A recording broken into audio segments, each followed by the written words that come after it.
नमस्कार, मैं doctor Amit Sharma, senior consultant nephrologist, Fortis hospital Mohali से वर्ल्ड किडनी डे यानी कि विश्व किडनी दिवस के उपलक्ष्य में आपसे कुछ बातें साझा करना चाहूँगा। आपको ये जानकर आश्चर्य होगा कि दुनिया की 8वें सबसे leading cause of death kidney disease है और इसके बारे में लोगों में जागरूकता काफ़ी कम है।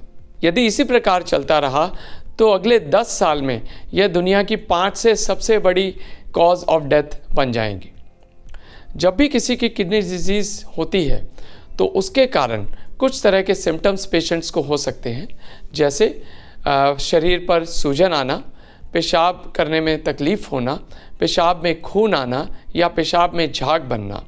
ब्लड टेस्ट करने पर यूरिया और क्रिएटिनिन बढ़े हुए पाए जा सकते हैं या फिर यूरिन एग्जामिनेशन में पेशाब के अंदर प्रोटीन या ब्लड सेल मिल सकते हैं।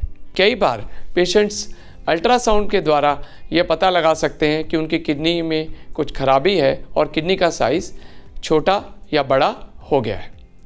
जब किसी की किडनी खराब हो जाती है तो उसके लिए ट्रीटमेंट के लिए उन्हें या तो डायलिसिस की ज़रूरत पड़ती है या फिर किडनी ट्रांसप्लांट करना पड़ता है।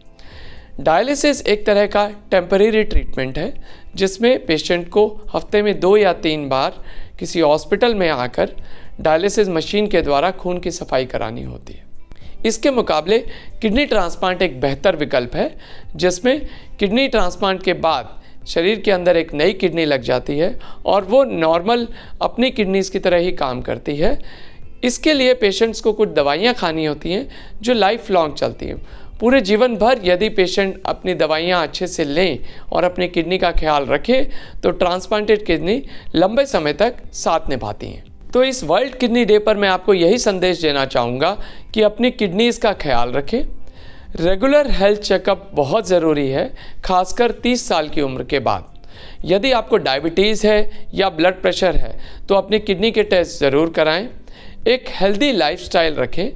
शरीर में पानी की कमी ना हो तो तकरीबन 2 से 2.5 लीटर पानी आपको डेली पीना चाहिए। जंक फूड का इस्तेमाल ना करें। खाने में नमक की मात्रा कम से कम रखें और एक हेल्दी लाइफस्टाइल, रेगुलर एक्सरसाइज ज़रूर करें। धन्यवाद।